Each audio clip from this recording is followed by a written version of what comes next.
If you're following Dave Ramsey's baby steps and you're a member of the Church of Jesus Christ of Latter-day Saints, you might be making a mistake that could cost you hundreds of thousands of dollars.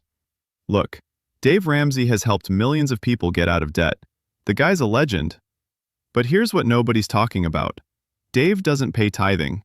He doesn't build food storage. And he's never had to choose between gazelle intensity and following a prophet. There are three massive problems with Dave's advice for covenant keepers. And if you miss number 3, you could be leaving your family financially vulnerable while thinking you're doing the right thing. This is Deseret Dollars, where we help Latter-day Saints master money through the lens of the gospel. Before we go further, let me be clear. I'm not here to trash Dave Ramsey. The man knows money. But 3 years ago, I'm sitting in tithing settlement with my bishop, and I have this realization. The budget I built using Financial Peace University? It doesn't account for 10% of my income disappearing before I even start. The math broke. So I went down a rabbit hole. I analyzed Dave's advice line by line against what we're actually counseled to do as members of the church. And I found some serious friction points that nobody talks about. If you've ever felt that tension between following Dave's plan and following prophetic counsel, you're not crazy. That tension is real, and we're going to solve it today. Here's what's coming. First, the mathematical impossibility of Dave's budget when you're already giving away 11% of your income. Second, the retirement pause that could cost you $500,000 in compound interest. And third, the most controversial one, why Dave's scorched earth approach might actually violate the principle of provident living. I know that sounds dramatic. Stay with me. The data here is wild. Problem number 1. The budget percentages don't work. Dave popularized the 50-30-20 rule. 50% of your income to needs, 30% to wants, 20% to savings and debt. Clean, simple, effective. Unless you pay tithing. Because you're not working with 100% of your income. You're working with 88 to 90%. Here's what I mean. Say you bring home $5,000 a month. Dave's plan says $2,500 to needs, $1,500 to wants, $1,000 to savings. Perfect. Except before any of that happens, you write a $500 tithing check. Maybe another $50 to $100 for fast offerings if you're generous. Now you're at $4,400. So what gives? Do you cut needs? Eliminate all wants? The percentages fall apart immediately. And this isn't theoretical. I ran the numbers. A family making $60,000 a year in Utah, which is median household income, pays $6,000 in tithing annually. That's a car payment. That's a chunk of rent. That's real money. But here's where it gets worse. Dave's plan doesn't account for the cultural and religious obligations that aren't optional for us.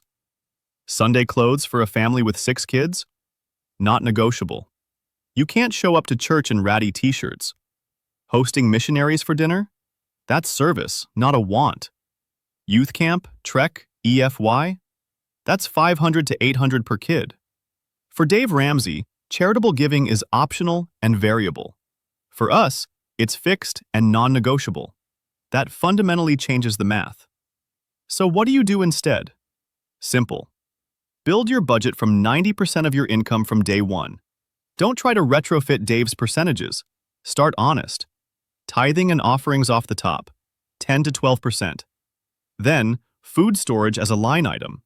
We'll talk about this more in a minute. Maybe 2 to 3% monthly. Now you're at 85 to 87% of income to work with. From there, apply Dave's principles. Prioritize needs over wants, but you're doing it from a starting point that actually reflects your covenant obligations.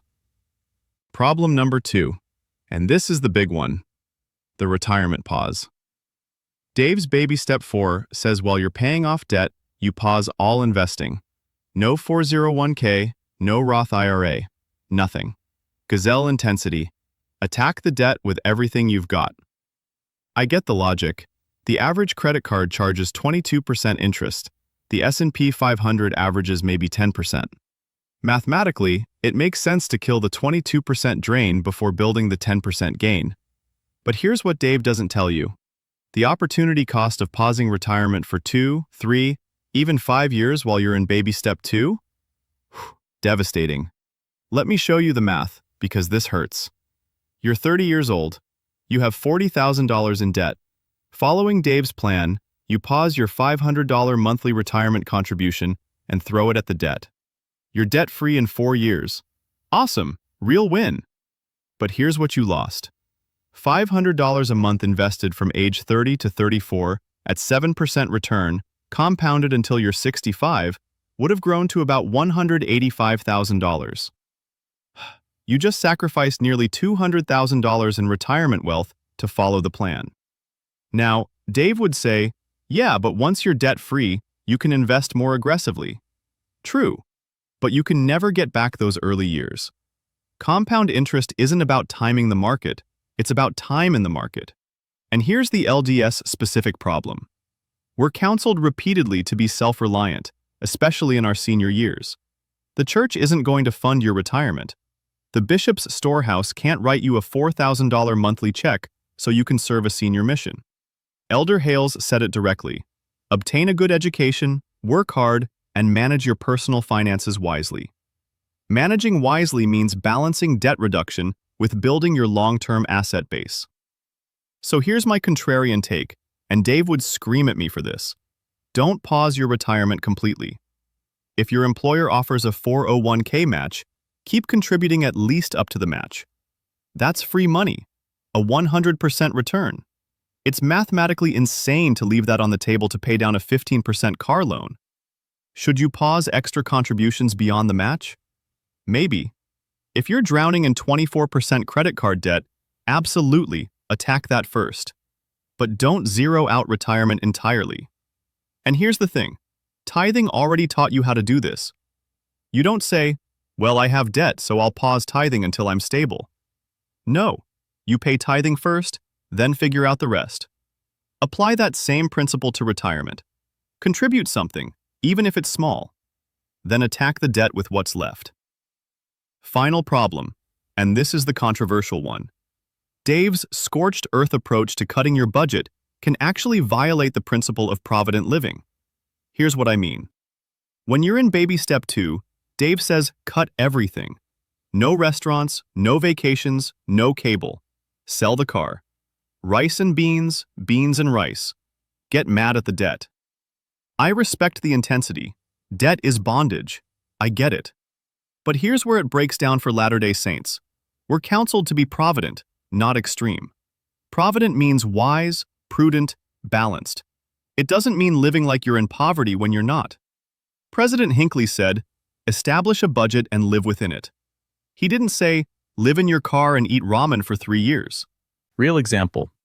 Dave would tell you to stop all retirement contributions. We covered that.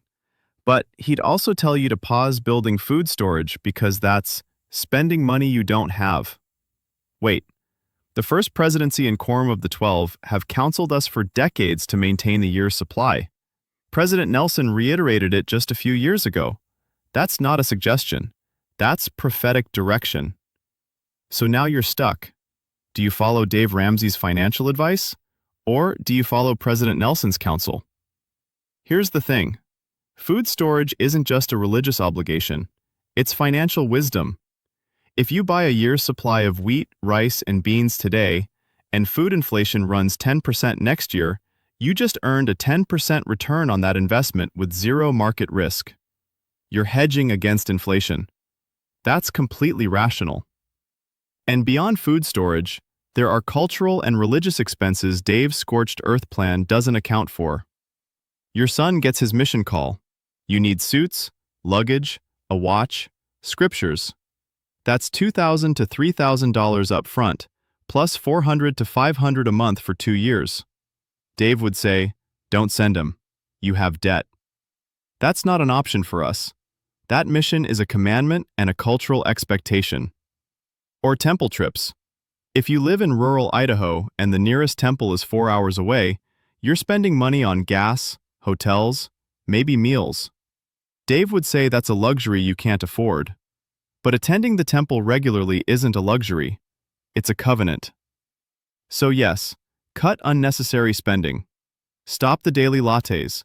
Cancel subscriptions you don't use. Sell the boat you never take out. Absolutely. But don't cut so deep that you're violating your covenants or ignoring prophetic counsel to follow a financial guru's plan. The principle is stewardship, not starvation. You're a steward of the resources God has given you. That means being wise, not extreme. So here's how you adapt Dave's good principles for an LDS context. 1. Start your budget from 90% of your income. Tithing off the top, always. Build everything else from there. 2. Don't pause retirement entirely. Contribute at least up to your employer match if you have one. If not, contribute something, even $50 a month, to keep the habit and the compound interest engine running. 3. Factor in food storage as a budget line item. Treat it like a bill. $50 to $100 a month buying bulk staples. You're following prophetic counsel and building a financial hedge against inflation. 4. Differentiate between wants and covenant obligations. Disney Plus is a want. Helping your son prepare for his mission is an obligation. Trek fees for your daughter are an obligation. Treat them differently. 5. Attack debt aggressively, but not recklessly. Use the debt snowball method. Dave got that right. Smallest balance to largest. Psychological wins matter. But do it within the framework of your covenants. The goal isn't just to be debt-free. The goal is to be debt-free while building the kingdom, while honoring your covenants, and while preparing your family for long-term self-reliance. Dave Ramsey's plan is 80% right for Latter-day Saints. It's that 20%, where our faith adds constraints and priorities he doesn't account for, that matters. I say this from experience. I followed Dave's plan to the letter for 18 months. I cut everything. Sold my truck, bought a beater with cash, stopped my 401k, ate rice and beans. I paid off $30,000 in debt. That was incredible. But I also ran out of food storage. I missed 2 temple trips because I couldn't afford the gas. And I felt constant tension between what Dave was telling me to do and what I felt I should be doing as a member of the church. It wasn't until I gave myself permission to adapt the plan, to say, I respect Dave's principles, but I also answer to a higher authority, that the tension went away. I rebuilt my budget from 90%. I restarted my 401k at 5%. I put $75 a month toward food storage, and I still paid off the rest of my debt, just on a slightly longer timeline. But I did it without compromising my covenants. So, if you're a Latter-day Saint trying to navigate Dave Ramsey's advice, I hope this gave you clarity. More importantly, I hope it gave you permission to adapt the plan to fit your faith. If this helped, share it with someone in your ward who's wrestling with this same tension, because I guarantee you're not the only one feeling it. Thanks for watching. I'll see you in the next one.